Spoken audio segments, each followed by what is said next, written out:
DDT, also known as dichlorodiphenyl trichloroethane, is a colorless, odorless, tasteless, fat-soluble crystalline chemical. DDT was first synthesized by Othmar Zeidler in 1874, but was not discovered to be an effective insecticide until 1939 by Swiss chemist Paul Hermann Müller. It was used during World War II to fight typhus and malaria in mosquitoes and lice on humans.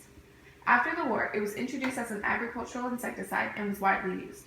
Müller won a Nobel Peace Prize in 1948 for the thousands of lives he saved with DDT. Currently, farmers argue that it saves their crops and benefits the economy, but environmentalists argue that it's a toxic carcinogen that almost killed America's eagle population. It was banned in the U.S. in 1973, but for some reason, arguments still get heated. I don't even know why we're talking about this, but as you can see, during the single-person protest in the lobby of the EPA, one farmer is trying to reverse the law.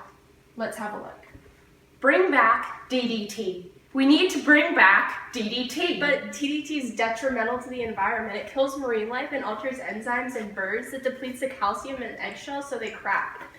DDT has been banned for putting bald eagles on the endangered species list. DDT is the reason most countries eliminated malaria as a major disease in the 1950s. Malaria kills more than 800 people a year, mostly children in sub-Saharan Africa.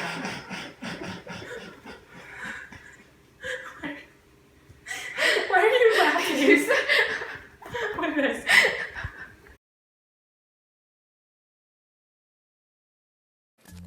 As early as the 1940s, U.S. scientists were concerned with the possible hazards of using DDT. In 1962, naturalist author Rachel Carson wrote her highly criticized book, The Silent Spring, which recommended the banning of all pesticides, especially DDT. However, she uses mostly anecdotal evidence. In 1962, a group of scientists and lawyers founded the Environmental Defense Fund with the goal of banning DDT. Around this time, toxicologist David Pikal found that higher DDE levels corresponded to thinner eggshells. In 1972, EPA issued a cancellation order for DDT. And in 2001, the Stockholm Convention on Persistent Organic Pollutants put a global ban on DDT with exceptions for controlling diseases, especially malaria in third world countries.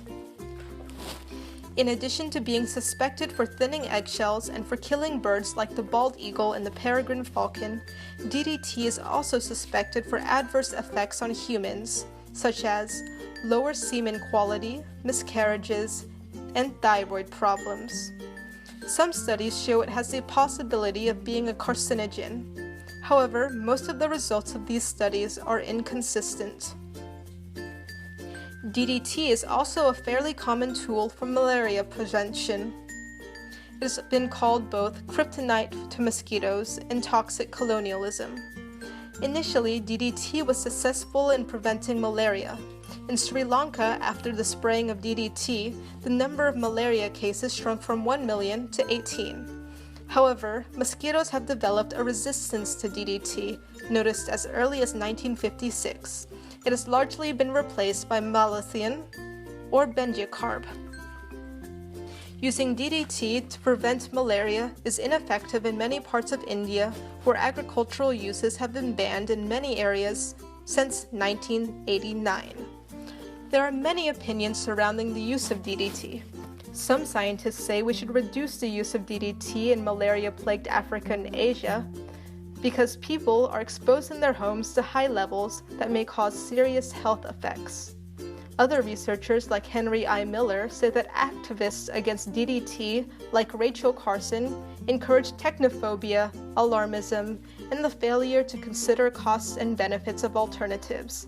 They argue that people exposed to DDT for long periods of time do not show adverse effects. If you find all this very confusing, just know that you will not die tomorrow from DDT poisoning. Probably.